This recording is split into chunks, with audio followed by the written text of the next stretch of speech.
25 सितंबर का ही दिन है और 25 सितंबर को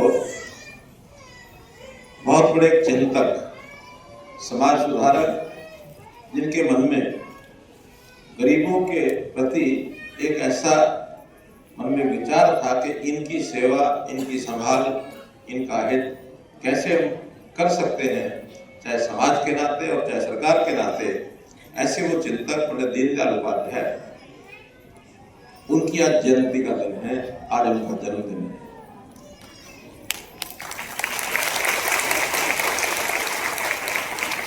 ये पखवाड़ा 17 सितंबर से लेकर 2 अक्टूबर पिछले 11 वर्षों से हम लगातार इस पखवाड़े को बनाते हैं।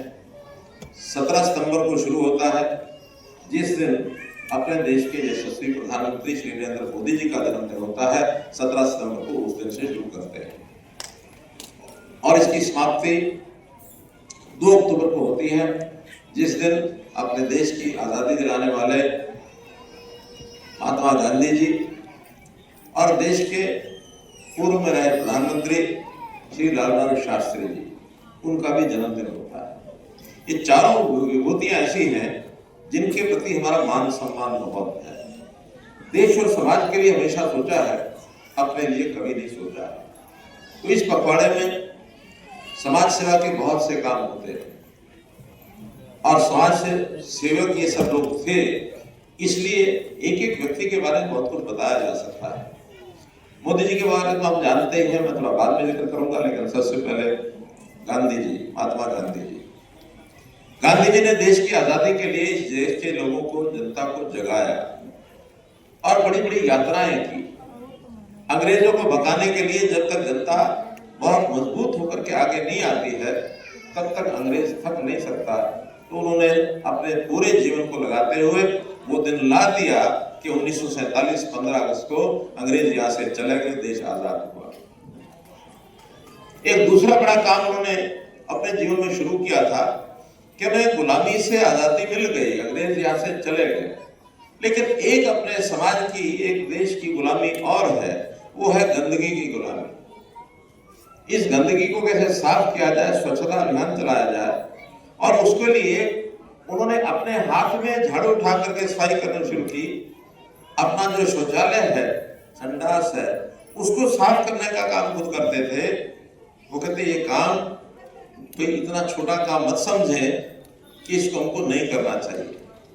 गंदगी हम खुद पैदा करते हैं, तो सफाई करना भी हमारा ही काम है। उसकी अलग उन्होंने जगाई थी, लेकिन दुर्भाग्य ये कि उस बात को आगे लेकर के कोई चला नहीं, और पिछले 2015 से पहले अगर मैं कहूँ, लगभग 70 साल तक किसी ने उसकी तरफ ध्यान नहीं दिया, 68 साल तक। उसके बाद मोदी जी ने बीड़ा उठाया कि अपने देश को स्वच्छ करना है, और 15 अगस्त 2014 को लाल किले की प्राचीर से उन्होंने भाषण दिया कि देश के हर गांव को, हर मोहल्ले को, शहर को, कस्बे को सफाई की तरफ ले जाना है। और पहला काम क्या कहा उन्होंने कहा कि हर घर में शौचालय होना चाहिए। गांव हो, शहर हो। शहरों में फिर भी कुछ मात्रा में शौचालय घरों में होते थे, लेकिन गांव में तो ना के बराबर होते थे। गांव की हमारी बहन बेटियां, यानी जैसे रोज का निवृत्त होना होता है, वो सुबह शाम अंधेरे में बाहर जाते थे खेतों। घर में शौचालय नहीं था तो बाहर ही जाना पड़ता था, तो अंधेरा, चाहे सूरज निकलने से पहले जाएंगे या फिर अंधेरा होने के बाद जाएंगे। एक प्रकार से मान सम्मान, इस पर भी ऐसा लगता है कि उनका मान सम्मान रखना बहुत जरूरी है।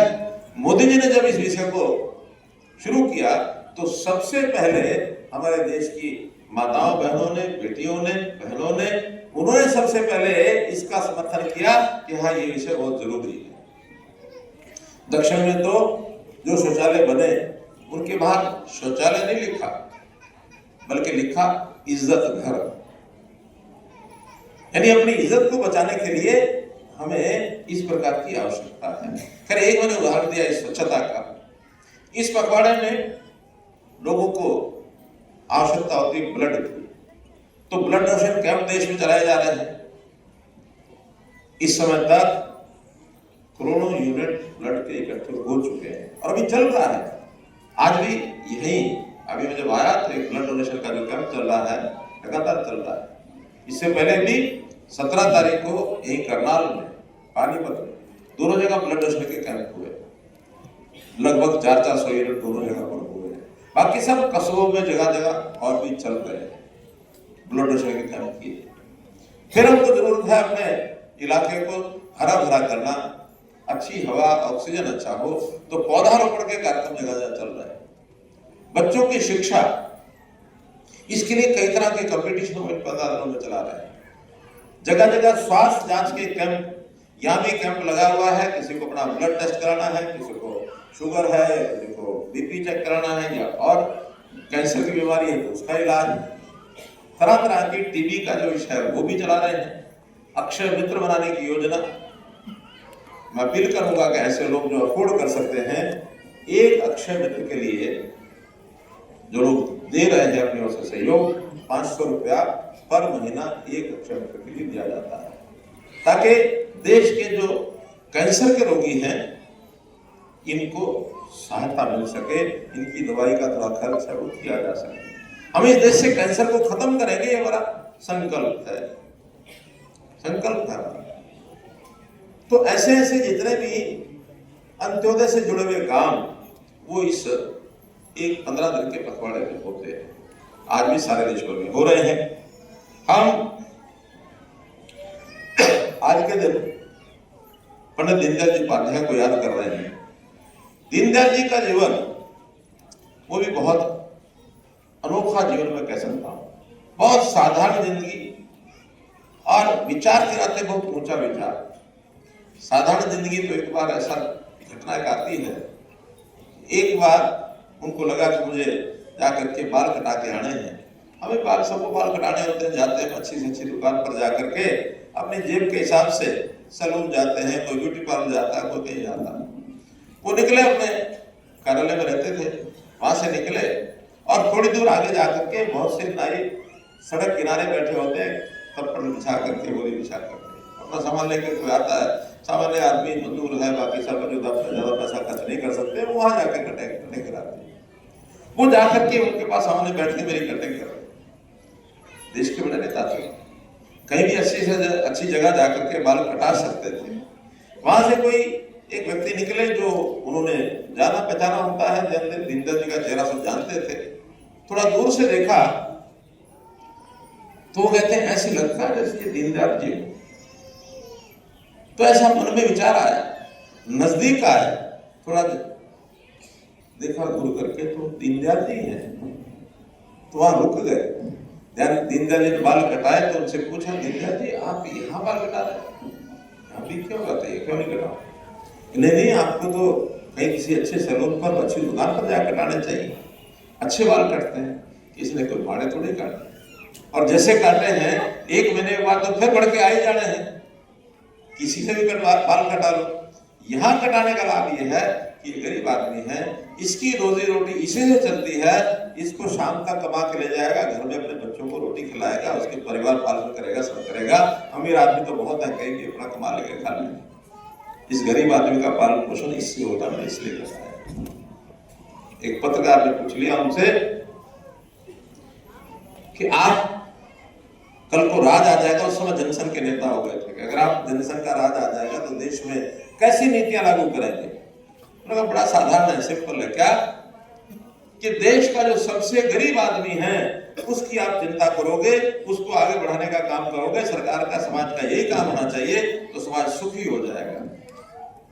उनका आज जिन लोगों को आज नीचे, उनको आप कर लेंगे, एक बार कर लेंगे, फिर क्या करेंगे? कि नहीं, एक बार जिसका करेंगे, आज वो गरीब है, थोड़ा आगे बढ़ जाएगा, फिर भी तो कोई नीचे रह जाएगा। कभी ना कभी लास्ट में कोई ना कोई आदमी तो रहेंगे ही, जो अंत में रह गए उनकी सेवा करते जाओ, उनका भला करते जाओ, उनको आगे बढ़ाते जाओ, तो ये समाज सारा सुखी हो जाएगा। ऐसे ऐसे विचार।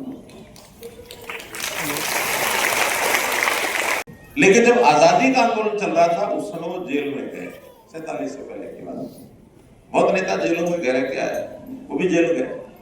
उनके परिवारों की चिंता बाकी सब लोग करते थे, संस्थाएं होती है कि जो मदद करती है, परिवार आकर कैसे बोलेगा चलेगा।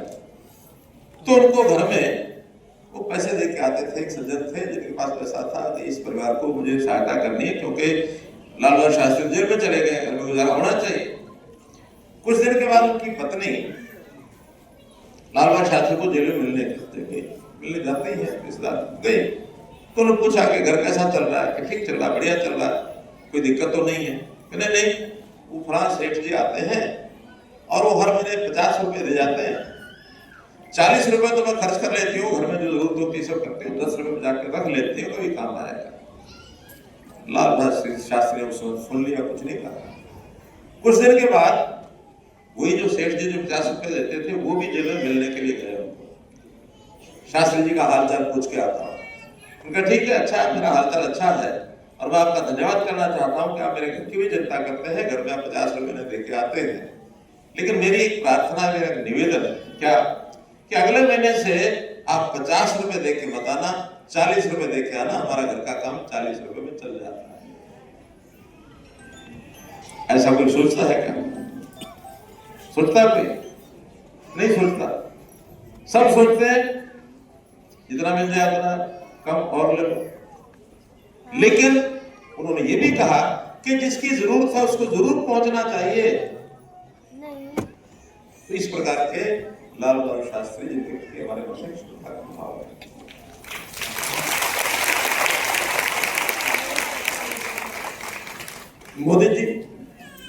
मोदी जी ने भी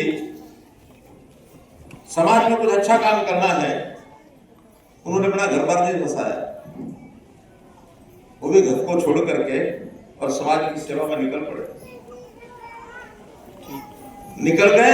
आज बढ़ते बढ़ते अपने देश के ऐसे प्रधानमंत्री हो गए हैं कि दुनिया में आज ये कह सकते हैं कि मोदी जी को सबसे बड़े नेता के रूप में मान्यता मिल गई, सबसे प्रसिद्ध और सबसे बड़े नेता, दुनिया के सबसे बड़े नेता। तो ये सब चीजें मैं इसलिए बता रहा हूं कि लीडर्स का मन का भाव होता तो उसी नाते से चीजें अच्छी होती हैं। समाज सेवा करने वाले बहुत लोग हैं समाज में, जो किसी भी कारण से पीछे रह गए तो उसकी मदद करो, पीड़ित है उसकी सहायता करो। यहां हम देखते हैं सरकारें तो करती हैं, सरकारों के अलावा संस्थाएं बहुत करती हैं। हमें भी ध्यान में आया होगा संस्थाओं के बारे में, कई व्यक्ति करते हैं, एनजीओ करते हैं।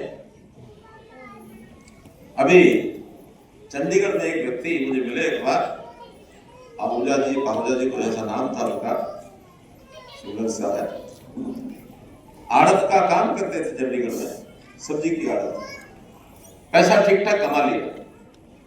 उनको लगा कि समाज सेवा जरूर करनी चाहिए, मैं कमा के इतना क्या करूंगा, और वो क्या करने लगे, जितने अस्पताल थे वहां भोजन कराने चले गए, दोपहर को रात को दोनों समय, जितने चंडीगढ़ के हॉस्पिटल थे सब में उनकी गाड़ी जाती थी, भोजन करा के आती थी, जो पेशेंट होते थे उनको भी और उनके जो देखभाल करने वाले वो भी, और वैसे भी गरीब आदमी जब आता था वहां से भोजन लेके जाता था।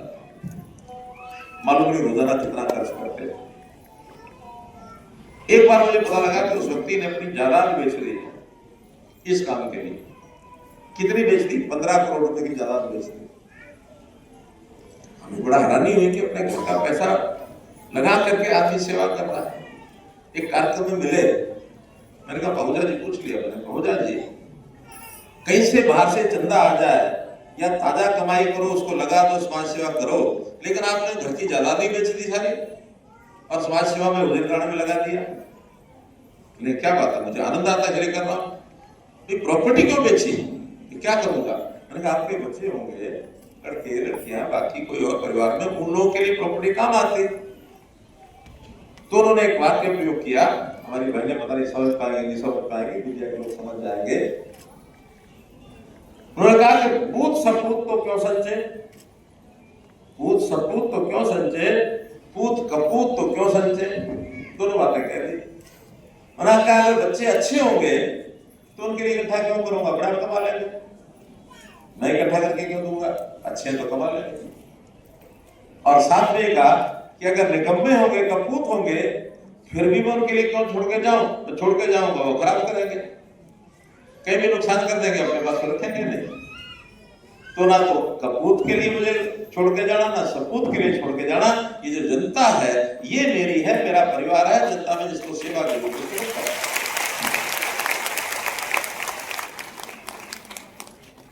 ये बातें ध्यान में रह जाती। सिरसा में एक बार गया, सिरसा में एक उनका नाम जगविंदर सिंह, सरदार जगविंदर सिंह है। उन्होंने कहा मैंने एक आश्रम बनाया हुआ, आश्रम में आप आना।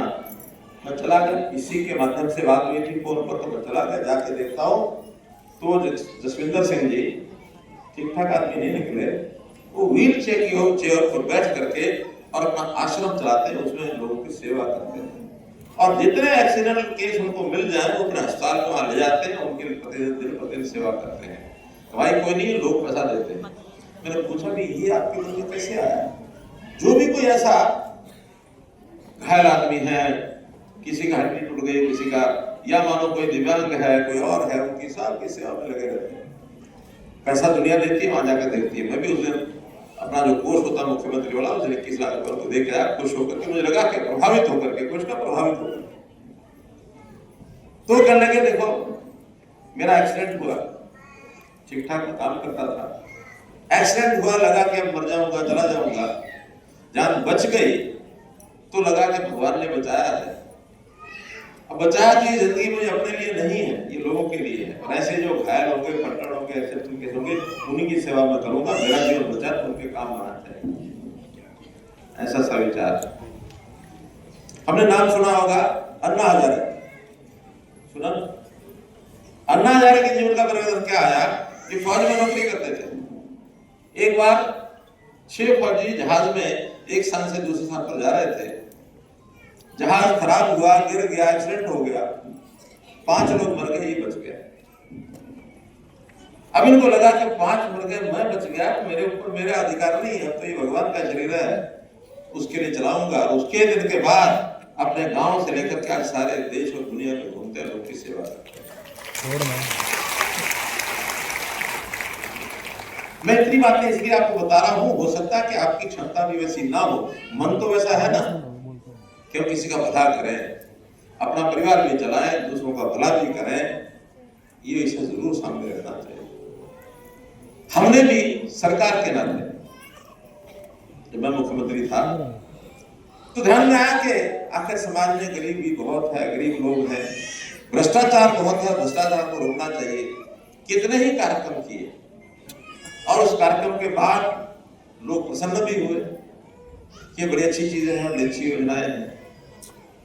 गरीबों को राशन मिलता नहीं था, राशन कार्ड बनवाने के लिए लगे रहते थे, कई महीने लग जाते थे, सालों लग जाते थे और चक्कर काटते रहते थे नेताओं के, मेरा राशन कार्ड बनवा दो, राशन कार्ड बनवा दो। हमने कहा भाई आप परिवार पहचान पत्र बनाओ, एक सिस्टम खड़ा किया, हर परिवार का डाटा इकट्ठा करो, उस परिवार में कितने सदस्य हैं, कितनी उनकी आमदन है, अगर वो गरीबी रेखा से नीचे है तो घर बैठे उनका राशन कार्ड बनना चाहिए। और आपकी जानकारी के लिए जो राशन कार्ड उस समय 26 लाख थे वो बढ़ करके 35 लाख राशन कार्ड हो गए उस समय।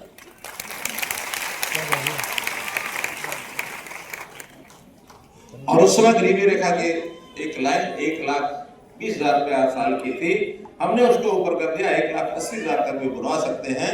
वही राशन कार्ड 35 लाख से बढ़ के आज 43 लाख हो गए, 43 लाख। अब राशन कार्ड बनवाने के लिए किसी नेता का चक्कर नहीं काटना पड़ता है किसी को, अपने आप बनता है ना, अपने आप। बुजुर्गों की पेंशन, हम में से बुजुर्ग तो शायद कोई एक आध बैठा होगा पेंशन वाला, लेकिन जो 60 साल का हो जाता है, हमने उसी परिवार पहचान पत्र में से कह दिया कि अगर 60 साल का हो गया है तो इनके घर आदमी चला जाए, उसके कागज पर साइन करा के ले आए, 1 महीने बाद उसको पेंशन घर पहुंच जाएगी। किसी को पेंशन बढ़ाने के लिए चक्कर काटना पड़ता है, नहीं काटना पड़ता। और हम तो मेले लगाते रहते हैं कि अगर कोई ऐसा बुजुर्ग यहाँ बैठा हो जिसका नहीं बना है, पेंशन नहीं बनी है, तो आ जाओ, अगर उसकी बाकी शर्तें पूरी हैं तो शाम तक इसको पेंशन बन जाएगी, मिल जाएगी, शाम तक मिल जाएगी। कई बार कुछ सर्टिफिकेट की लोग जरूरत पड़ता है, घर में परिवार में कोई, आपकी नहीं बनी अभी, ठीक है, एडीसी साहब कौन सा गांव है आपका? 60 साल की उम्र हो गई ना, 1 साल रह गया, फिर जल्दी क्यों करें? अच्छा विधवा पेंशन, ठीक है, इनका जरा पता करके और आज इनका इनका जो इनके पति का डेथ सर्टिफिकेट प्राप्त करके इनका नाम अगर पूछ लो भी जाके पूछ लो। हम तो ऐसा खुले में कहते हैं। मैंने एक बार सभा में घोषणा की कि सबके घरों में गैस सिलेंडर पहुंचे हुए हैं, आज भी किसी के घर में गैस सिलेंडर उसको नहीं मिला तो यहीं खड़े हो जाओ, शाम तक गैस सिलेंडर मिले। आ जाते थे 10-5 बहने, बैठ जाओगी, बाद में ये नाम लिखवा देना, एडीसी साहब अपने स्टाफ को बैठाएंगे, किसी की कोई तकलीफ कभी होती है उसी दिन उसकी चिंता करते हैं। तो ऐसा करके ऐसे सबके जिनके गैस सिलेंडर नहीं थे उनको हाथ बनवाए। और मैंने तो एक और घोषणा की थी, क्या कि मानो कोई आ नहीं पा रहा, कोई उसको पता ही नहीं कैसे जाते हैं, कैसे बनाते हैं, क्या करते हैं, अगर कोई आके बता भी देगा ना कि फलाने के घर में गैस सिलेंडर नहीं है, उसको बुला के ले आएगा, उसको ही 500 रुपए इनाम दे देंगे। सिस्टम खड़े करने पड़ते हैं। वो चुप रह जाए तो उसी दिन, जैसे हमारे एक बहन ये कह रही है कि मेरा भी अभी क्या पेंशन है? एक इसकी, एक वो कह रहे विधवा पेंशन है, एक बीच में खड़ी हुई। इतनी सारी बहनों में अगर कोई इक्का दुक्का है तो हाथ आप जाकर अपने डीसी को, एडीसी को, अपने तहसीलदार को, एसडीएम को, किसी को मिलो, वो अपना रिकॉर्ड जरूर देखेगा। झूठ बोल के मत बढ़वाना, झूठ बोल के मत बढ़वाना। एक चुटकुला सुनो। एक बार एक बुढ़िया ने एक को बुलाया कि मेरी विधवा पेंशन बढ़ा दे। थी बुढ़िया, हालांकि उसको तो वैसे भी मिल जाती बूढ़े होने के लिए, मजाक में। तो दूसरे उसने बढ़ाने के लिए, वो लड़की थी वो जो फॉर्म भरने गई कि तुम्हारा नाम ये है, तुम्हारे पति कहाँ रहते हैं, उसको भी ऐसी बनवानी तो विधवा पेंशन थी। उसने पूछ लिया पति का नाम क्या है, कहाँ रहते हैं, वो कहते कहाँ रहते हो, तो अंदर बैठा है। उसको मजाक सूझ गया, अंदर बैठे फिर विधवा पेंशन क्यों बढ़ानी, तो बूढ़े वाली पेंशन बढ़ा कि नहीं, जब तक पेंशन बढ़ के आएगी तब तक वो विधवा।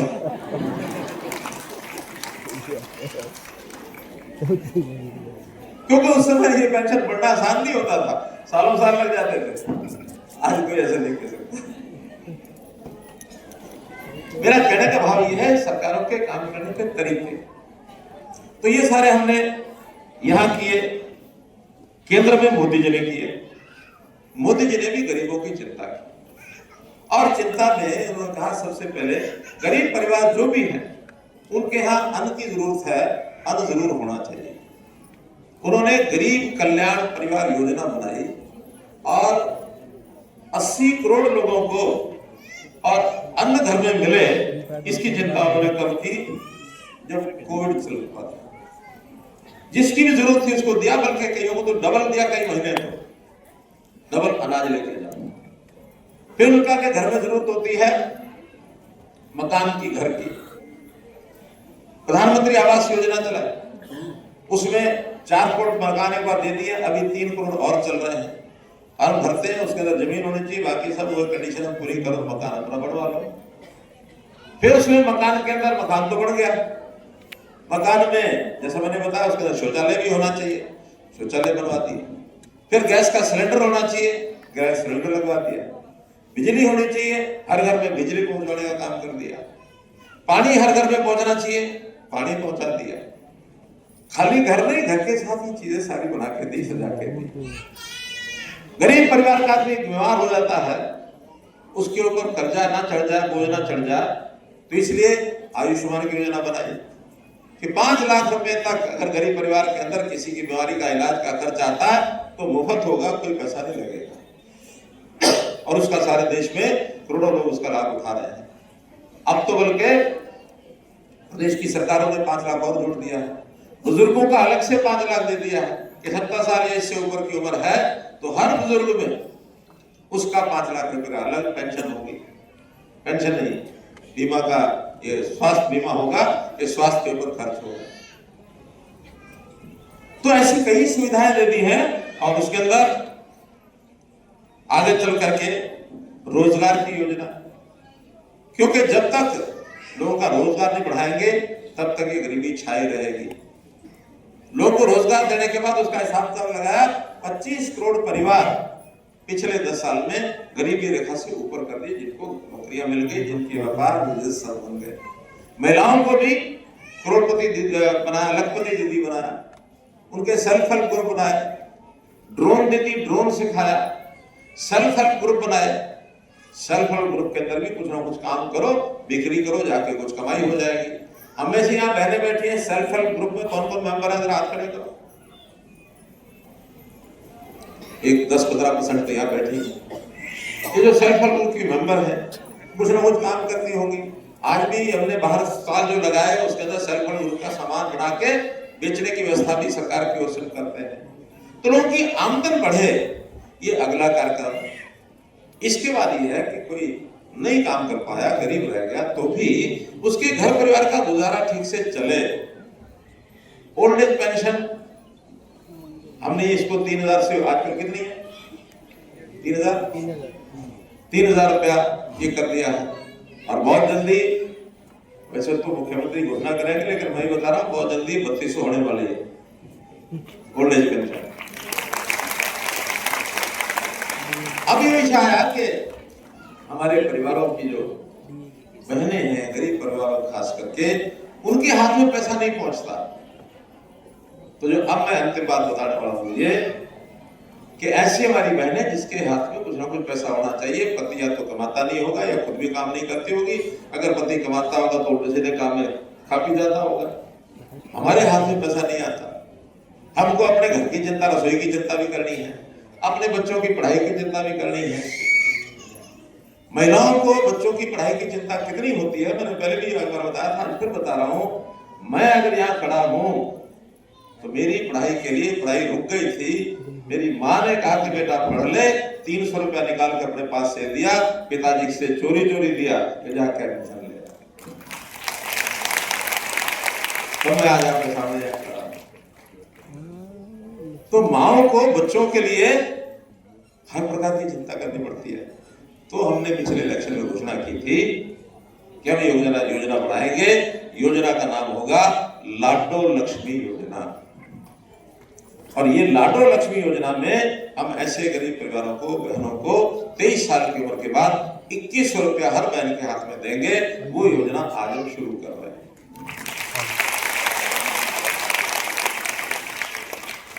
उस समय जब घोषणा हुई तो विपक्ष के लोगों ने बहुत खंडन किया कि खाली घोषणाएं होती है, देखेंगे कैसे लागू करेंगे, क्योंकि उनकी सरकारों ने घोषणा की कभी लागू नहीं कर पाए। हमारे मुख्यमंत्री ने कहा कि तिथि नोट कर लो, 25 सितंबर को इसका रजिस्ट्रेशन शुरू करेंगे और रजिस्ट्रेशन सारा एक महीने भर में जितनी बहनों का हो जाएगा तो अक्टूबर के महीने में पूरा रजिस्ट्रेशन करेंगे। नवंबर की पहली तारीख से सबको 2100 रुपये मिलना शुरू हो जाएगा। ये लाडो लक्ष्मी का आज जिसको लॉन्च कर रहे हैं हमारे मुख्यमंत्री, ये एक ऐसी योजना होगी कि जिससे हमारी बहनें, हमारी 23 साल से लेकर के ऊपर तक की सब बहनें, मैं सब इसलिए कह रहा हूं कि एक उम्र के बाद 60 साल की उम्र के उनको फिर ओल्ड एज पेंशन मिलने लग जाती है। मिलेगी दोनों में से एक ही, अब 2100 मिलेगी, 60 साल के होने के बाद 3000 मिलेगी। उस समय तक शायद ज्यादा भी हो सकती है। दुर्भाग्य से अगर कोई बहन मानो पति चला जाए, विधवा हो जाती है, तो उसको भी 3000 रुपया मिलता है। और हमने तो और भी चीज की थी कि जिन बहनों की शादी नहीं हुई उनको भी अलग से 3000 रुपया महीना, शायद 45 साल के बाद उनको 3000 शुरू कर दिया। कुछ एक हमारे एक मजाकिया विधायक थे, सदन में एक बार कह दिया कि आप सारी चिंता महिलाओं की करते हो, विधवाओं की करते हो, और जो ये हिंदी का शब्द तो विधुर, लेकिन उसने शब्द कहा कि ये रंडे रह गई,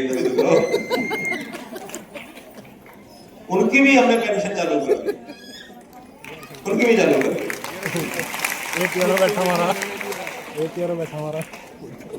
आखिर समाज के लिए जितना करो उतना कम है।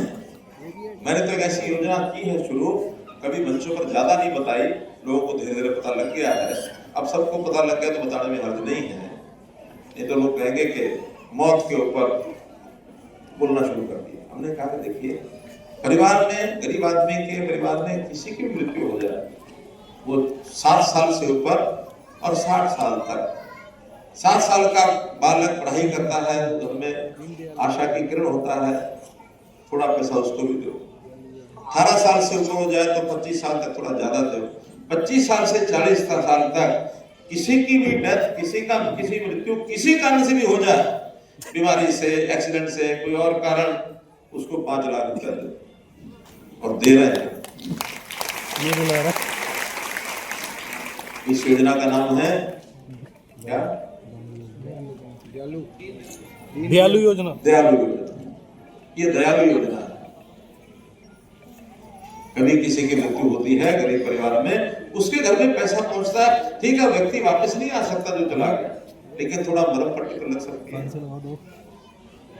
अभी तक उसके अंदर लगभग 800 करोड़ रुपए सरकार दे चुकी है और हमारे पास एक बार सर्टिफिकेट आना चाहिए, हम उसमें भी घर में मैसेज भेजते हैं, भाई आपका ये पैसा मान ले जाओ। तो गरीब परिवार की सहायता करना हमारा काम है, कर्म भी है, धर्म भी है, लेकिन साथ ही गरीबी से बाहर निकालना ये भी जरूरी है। हमेशा सरकार के इस अनुदान से, इस पेंशन से बंधे रहना, जिंदे रहना ये जरूरी है, या कमाई ज्यादा करना ये जरूरी है?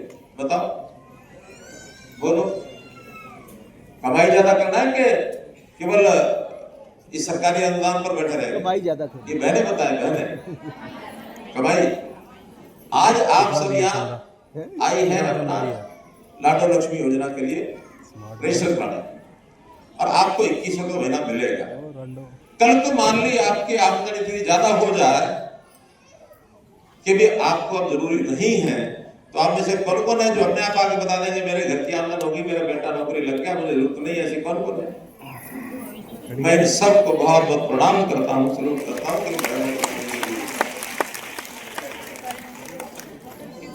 जरूरत हो तो लो, नहीं तो जिसको जरूरत हो चीज उधर घुमा दो। ये जो सीक्रेट मैंने बताया ना लाल बहादुर शास्त्री की, उसके पीछे यही है। उनको जरूरत 40 की है तो 50 नहीं है। तो ये बात सबके मन में रहनी चाहिए कि ये जो समाज में धारणा बन गई है लालच की, ये छोड़ना है, छुड़वाना है।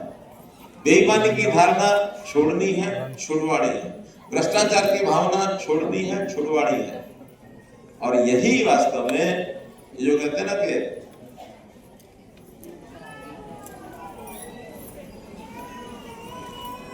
ये जो कहते हैं कि स्वर्ग क्या है, नरक क्या है, सतयुग क्या है, कलयुग क्या है, ये यही है। समाज अच्छा हो गया, सबने एक दूसरे की चिंता करनी शुरू कर दी, सब सुखी होंगे। और सबने एक दूसरे की गोद में हाथ डालना शुरू कर दिया कि इसकी गोद में जो मुझे निकाल लो, तो फिर समझो नरक शुरू हो गया। क्या ठीक है कि नहीं?